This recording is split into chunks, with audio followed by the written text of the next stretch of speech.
Hello all, welcome to ஏஎன்டெக்ஸ். Summer special offer என்னன்றதை இன்றைக்கி பார்க்கலாம். அழகான பிரிண்டட் வேலைப்பாடுடைய நல்ல ஃப்ளோரல் டிசைன், ஜாமெட்ரிக் பேட்டர்ன்ஸ், இந்த மாதிரி டிஃப்ரெண்ட்டான இன்ட்ரெஸ்டிங்கான டிசைன்ஸ் இருக்கிற பிரிண்டட் காட்டன் ப்ளவுஸ் இன்றைக்கி ஆஃபரில் வந்திருக்கு. இது பார்த்திங்கன்னா ஆல்மோஸ்ட் எல்லா கலர்ஸும் நாங்களே அழகாக காம்பினேட் பண்ணி வச்சுருக்கோம். ஸோ நீங்கள் ஈஸியாக பிக் பண்ணுறதுக்கு உங்களுக்கு ரொம்ப யூஸ்ஃபுல்லாக இருக்கும்.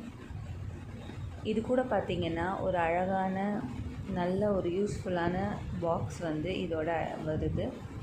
இது பார்த்திங்கன்னா நீங்கள் ஜுவல்லரி பாக்ஸை யூஸ் பண்ணிக்கலாம், மெடிசன் பாக்ஸை யூஸ் பண்ணிக்கலாம், என்ன வேணாலும் வெஜிடபிள்ஸ் என்ன வேணாலும் ஸ்டோரேஜ் பண்ணுற மாதிரி ஒரு பாக்ஸ் அழகாக இது கூட ஃப்ரீயாக வரும். இந்த பாக்ஸ்லேயே உங்களுக்கு பேக் பண்ணி அழகாக இந்த 4 ப்ளவுஸஸும் வரும். இந்த சம்மருக்கு இது ரொம்ப சூப்பர் எக்ஸைட்டிங் ஆஃபராக இருக்கும்னு நான் நம்புகிறேன். இதோட ப்ரைஸ் பார்த்திங்கன்னா ஜஸ்ட் ₹499 ஒன்லி. பிடிச்சிருக்கிறவங்க டிஸ்கிரிப்ஷனில் இருக்க வாட்ஸ்அப் நம்பரில் உங்கள் ஆர்டர்ஸை ப்ளேஸ் பண்ணிக்கலாம். இதில் இருக்கிற காம்போஸ் கண்டிப்பாக சேஞ்ச் பண்ண முடியாது, எல்லாமே ஒரு நல்ல காம்போவாக தான் இருக்கும். ஸோ நீங்கள் செலக்ட் பண்ணி உங்களோட ஆர்டர்ஸை ப்ளேஸ் பண்ணிக்கோங்க. தேங்க்யூ.